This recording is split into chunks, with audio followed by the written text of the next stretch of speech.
Alright, so I finally got my hands on the Jumper T16 Pro. It's the one here on the left. The original T16 here is on the right, and I'll just explain what the differences are. As you can see, they're very similar.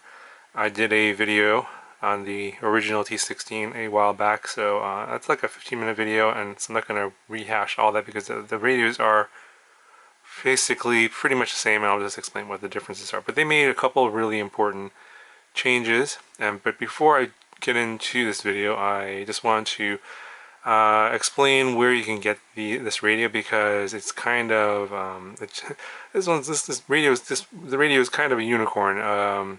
It comes and goes into various shops. A lot of times it's out of stock, even though you'll see it listed in a lot of places.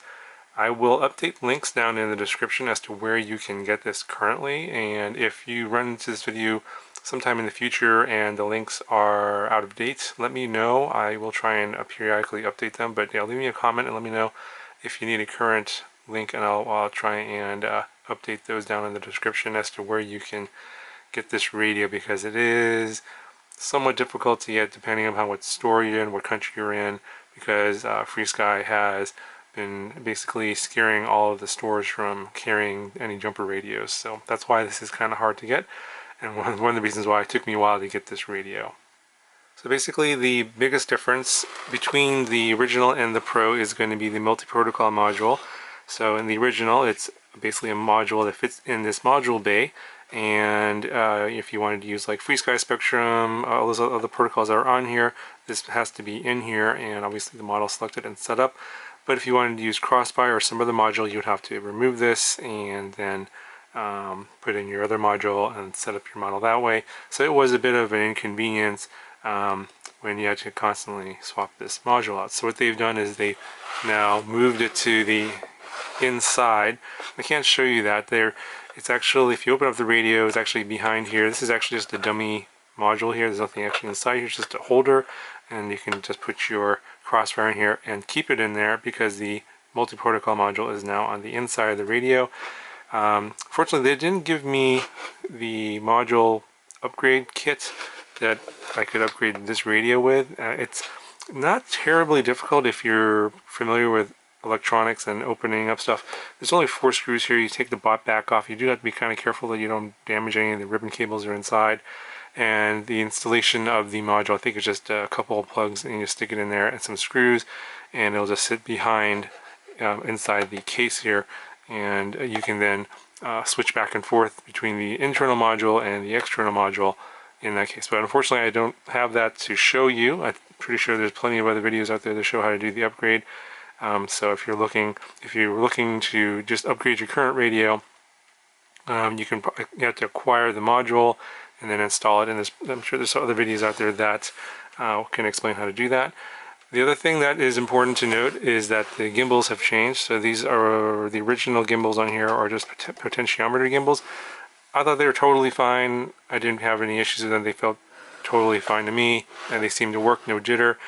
The newer gimbals do seem to be pretty similar, if not the same, slightly shinier. It's right here, so you can see right there. I think they're the same. The way the gimbals feel to me pretty much is exactly the same. Maybe slightly smoother. These are Hall sensor gimbals on the Pro version versus the standard gimbals on the standard version, and that's the other major difference. And the last difference is they've already done the firmware upgrade for you, so that you can run the internal multi-protocol module as well as the upgrade for Crossfire. So I think the original here has the 2.2.3 of Jumper TX, which is the fork of OpenTX, and the new one has 2.3.0 of Jumper TX, which is going to give you all that functionality for Crossfire and the internal multi-protocol module support. So if you don't want to do all of those upgrades, get new gimbals, get the internal module, do the firmware upgrade, and you just want to get the new radio, then yeah, obviously here in the Pro version it will have everything for you and it's ready to go out of the box. You don't have to do any of that work. You just have to basically, sell off your current radio and then buy the new one if you don't want to do all that work. So as you can see here on the top, now that the module's on the inside, they've done the extra work here to put the SMA out of the top here. The antenna is still removable, So, but you can see the antenna for the internal module is now on the top of the radio, and as far as I can tell, everything else hardware wise is exactly the same as before.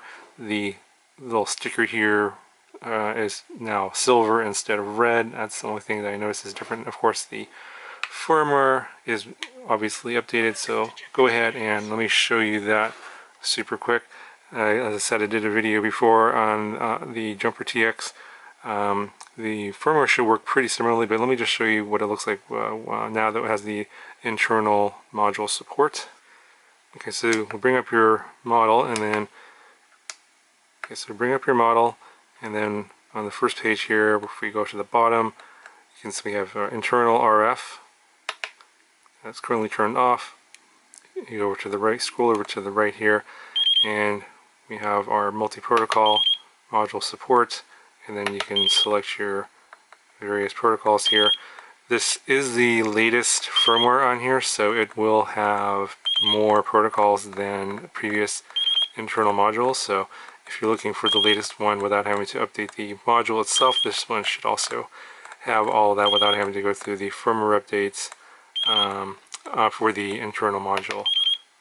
Okay, so for the external module, we have crossfire support, DSM2, let's see here, let's go at the beginning off, and then PPM, XJT, so if you have an XJT module, you can do D16 or D8, I believe, DSM2, crossfire, and then of course you can have a second multi-protocol module on the back there if you choose to do so.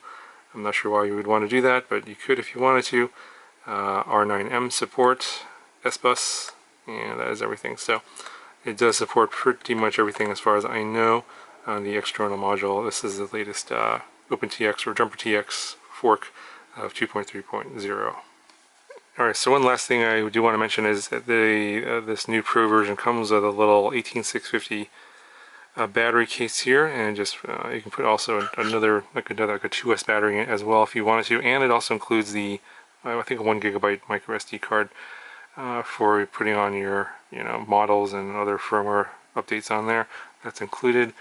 I think you can buy this case separately, and I don't believe charging is working on the newer version, just like in the previous version. I think there are probably some hacks out there where you could enable charging and put something internally, but I don't think that's unofficial, something you can buy from Jumper. Okay, so that's going to do it for this video. Again, I'm going to refer you to the original video on the original Jumper T16. That'll cover all the switches and model setup and that kind of stuff in that video. But that's going to do it for this one here. And again, as I mentioned earlier at the beginning of the video, if you notice that the links aren't working, let me know and I'll try and hunt down the latest links to where you can acquire this, because this is somewhat challenging to acquire, at least at the time of the recording of this video. So hope you found this video helpful, and I will talk to you guys in the next video.